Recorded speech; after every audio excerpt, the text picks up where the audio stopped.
ఈరోజు తెల్లవారుజామున సుమారు బిఫోర్ క్రీస్తు పూర్వం 300 సంవత్సరాల క్రితం నిర్మించబడిన అంతర్వేది లక్ష్మీ నరసింహస్వామి దేవాలయంలో ఎంతో ప్రసిద్ధిగాంచిన 62-63 సంవత్సరాల క్రితం ఏర్పాటు చేసిన రథాన్ని ఈరోజు కాలిపోవటం అనేది నిజంగా చాలా దురదృష్టం. కానీ ఇది దురదృష్టకరమైన సంఘటనగా కాదు, ఆ కాలిపోయిన విధానం ఒకేసారి కింద నుంచి పై వరకు ఫైర్ అనేది చూస్తే అది ఎట్టి పరిస్థితుల్లోనూ సబటేజ్గానే చాలా స్పష్టంగా అర్థమవుతుంది. షార్ట్ సర్క్యూట్లో ఆ రకంగా జరగటం అనేది జరగదు.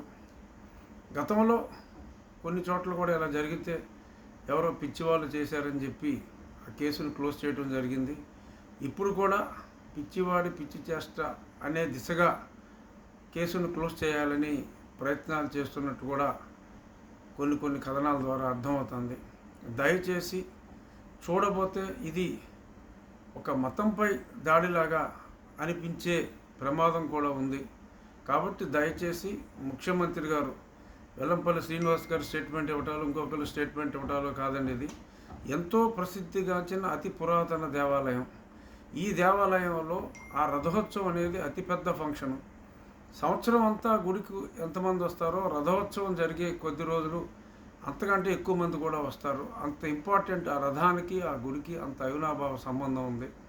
దయచేసి ఇది ఏదో చిన్న చర్య, ఎవడో పిచ్చివాడు చేసిన పిచ్చి చర్యగా వదిలివేయకుండా డీజీపీ గారితో మీరు ప్రత్యక్షంగా మాట్లాడి దీని మీద తక్షణం చర్యలు తీసుకొని ఆ నిందితుల్ని ఏ కులస్తుడైనా ఏ మతస్థుడైనా మీరు ఇమ్మీడియట్గా చర్యలు తీసుకుని రాబోయే రోజుల్లో ఎక్కడైనా కూడా ఇటువంటి పిచ్చి చర్యలు జరగకుండా అన్ని జాగ్రత్తలు తీసుకోవాలని చెప్పి గౌరవనీయులైన ముఖ్యమంత్రి గారికి ప్రజలందరి తరపున, హిందువుల తరపున, భక్తులందరి తరపున, ముఖ్యంగా లక్ష్మీ నరసింహస్వామి భక్తులందరి తరపున మీకు విజ్ఞప్తి చేస్తున్నాను ముఖ్యమంత్రి గారు.